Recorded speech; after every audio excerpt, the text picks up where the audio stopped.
Glória, glória, aleluia. Essa foi a primeira frase que eu li. Eu estava na tradicional missa de sábado com a família. De repente, eu juntei uma letra com a outra no folheto da igreja. Gritei, interrompendo o padre. Glória, glória, aleluia, mãe, eu li. Minha estreia foi assim, sem vírgulas.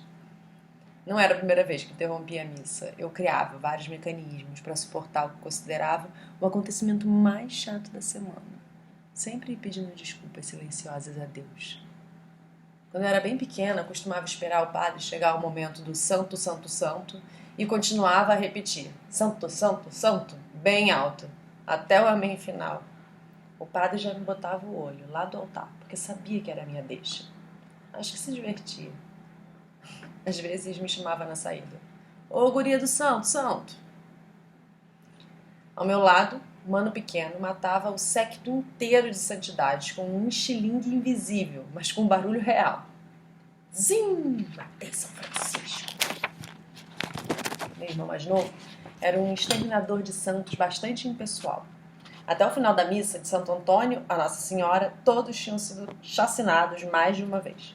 O único comportado da prole era Mano Grande, talvez por ouvir tantas vezes o pai. Argemiro Luiz, você vai apanhar primeiro porque é o mais velho. O mais velho carregava o peso de dar o exemplo. Minha mãe, que foi uma criança endiabrada, sempre suja, de vestido rasgado e fazendo o que não devia, nos apanhava quase secretamente.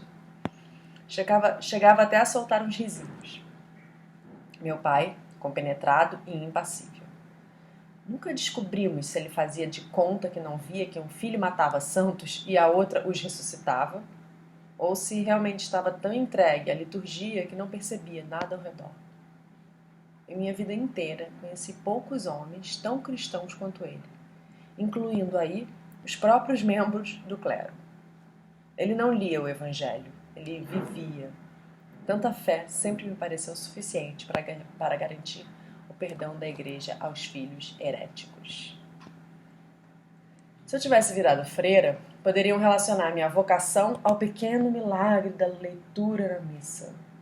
Mas desde que uma religiosa do colégio fez uma palestra afirmando que a vocação poderia aparecer a qualquer momento, fazendo, como Dom Corleone, uma proposta irrecusável, me dediquei com afinco a rezar implorando a Deus que nunca mandasse tal senhora entabular uma conversação comigo. Por alguns meses, fui tomada por um pavor quase paralisante de que a vocação se anunciasse numa esquina qualquer do dia e tentei com muito empenho não ficar sozinha em canto algum.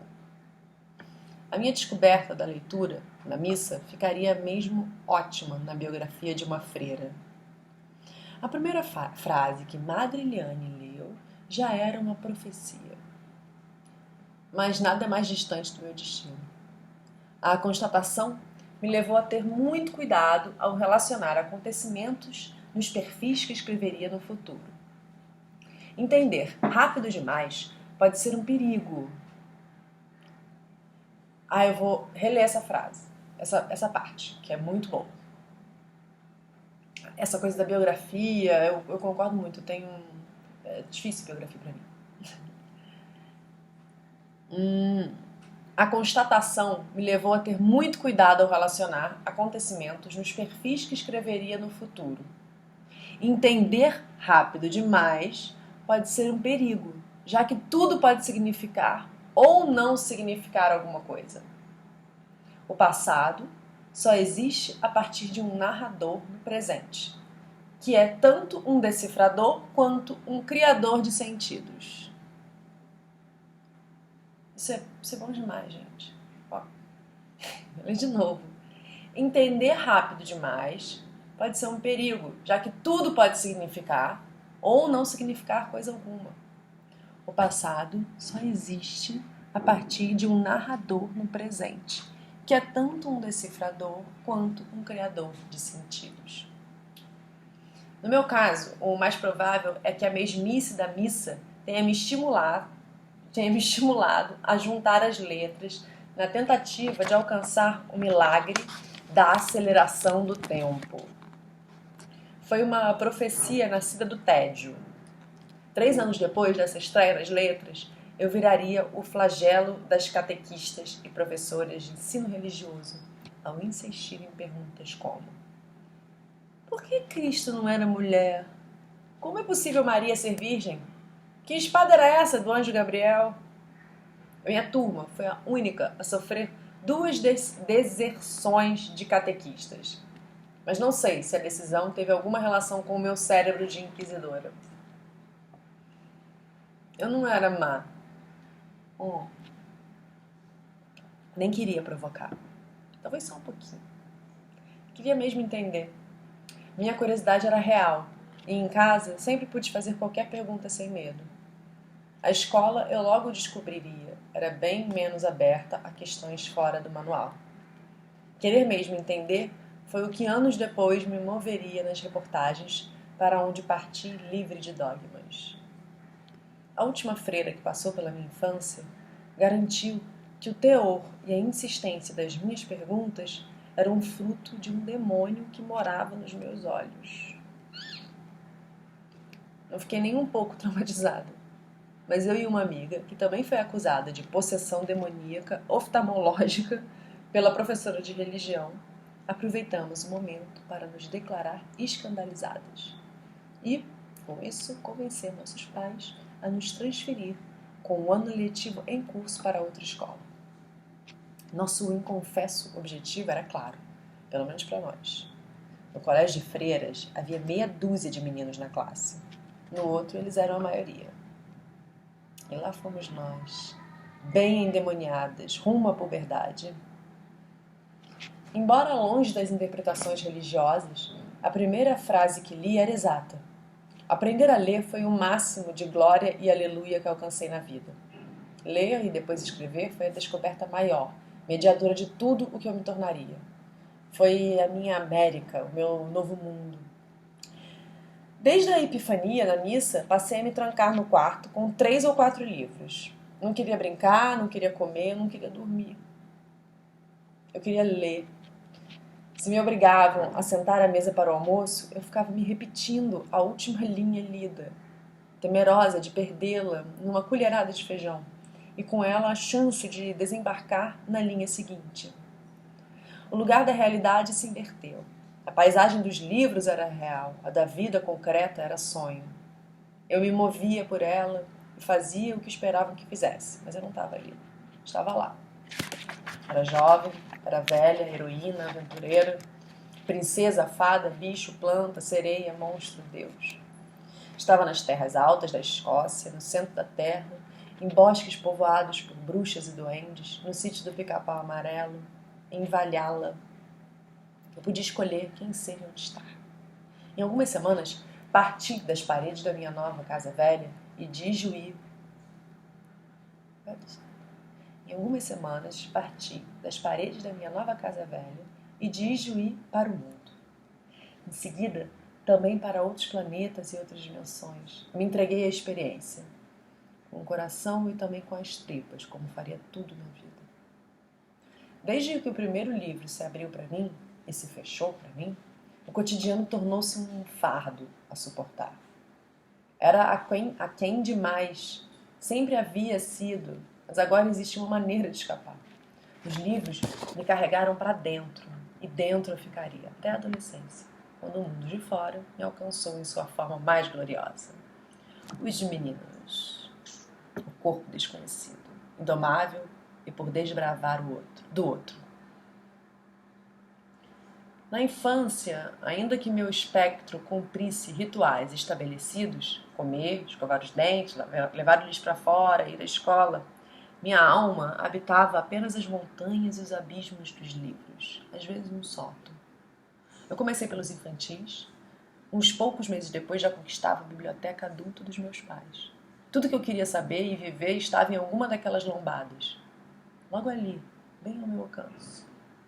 Ou, no máximo, bastava subir no banquinho. Eu lia de tudo e sem critérios aparentes, além da busca por respostas. Depois de descobrir que a vida não existia nem em Juí, nem em Marte, mas nas letras, no papel, eu tinha muita ânsia de mundo. Como era uma filha temporona, passava os dias sozinha com os livros e jamais sofri qualquer interferência nessa relação. Na minha casa, a literatura era o território da liberdade e a busca pertencia a cada um. Meus pais amavam tanto os livros que jamais ousariam profaná-los com uma censura. Aos 10 anos, eu já tinha lido a coleção de José de Alencar inteira, mesmo tendo achado a maioria dos livros um tanto monótona. Mas a atmosfera de erotismo velado pela marca de um minúsculo pé na lama, por exemplo, já fazia com que valesse a pena. Ou a trágica personagem de Lucíola, agonizando entre a carne e o céu. Eu entrava e saía de mundos, como bem entendia. E cedo fiz minha iniciação sexual pelos livros da biblioteca caseira, que cataloguei segundo as cenas de sexo. Lia a obra de Monteiro Lobato e novelas da Biblioteca das Moças tão açucaradas que uma pessoa poderia se tornar diabética antes do ponto final. Érico Veríssimo, Jorge Amado e os mais belos contos de fadas noruegueses, Zola, Poe, Dostoiévski e Pulp Fiction. A leitora adulta que sou hoje pode começar o dia com Foucault e encerrá-lo com o último best-seller vampirístico, sem qualquer drama de consciência. Quando o Mano Pequeno, já com mais de 1,80 m de altura, mudou-se para Campinas, em São Paulo, para fazer física na Unicamp, autonomeou-se meu mentor à distância.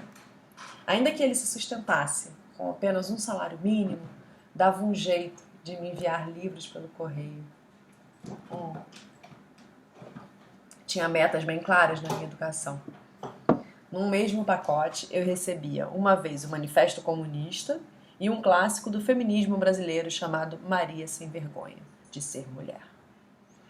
Em outro, a história de Sacco e Vanzetti, os anarquistas italianos condenados à morte nos Estados Unidos por um crime que não cometeram, e Escute Zé Ninguém, o perturbador ensaio sobre a miséria do homem comum, escrito por... não sei falar esse nome. William Reich. Num Natal, ganhei o disco da cantata popular de Santa Maria de Iquique, com o massacre histórico de 1907, no qual centenas de operários chilenos em greve das minas de salitre foram traídos pelos patrões e executados pelo exército dentro de uma escola. Mano Pequeno parecia ter grandes planos para a mulher que eu seria, e eu me esforçava para não decepcionar. Na minha família, o objetivo maior era garantir a comida e os livros. Era para isso que servia o sempre insuficiente salário de professor dos meus pais. Móveis e objetos eram conquistas demoradas. A casa só terminou de ser mobiliada depois que eu já tinha ido embora. Até os 8 anos, eu dormi num berço, com as pernas encolhidas, porque não havia dinheiro para comprar uma cama. Roupas só quando havia real necessidade. Aquele não era um mundo de consumo. Em geral, eu as herdava das primas mais velhas e mais ricas, o que acabava em combinações desencontradas e um tanto esdrúxulas. Quando era obrigada a comparecer a aniversários, minhas primas faziam questão de reconhecer em mim suas roupas descartadas. Eu as deixava e partia para mundos interiores, onde de imediato me tornava heroína de algum enredo imaginário. Fazia o mesmo quando voltava da escola a pé para casa, acompanhada pelas colegas. Cada vez mais só era possível levantar da cama pela manhã, porque eu podia estar em outro lugar e ser uma outra. Não havia eu, só alteridade. Se havia um eu, era este, o da menina que fabulava.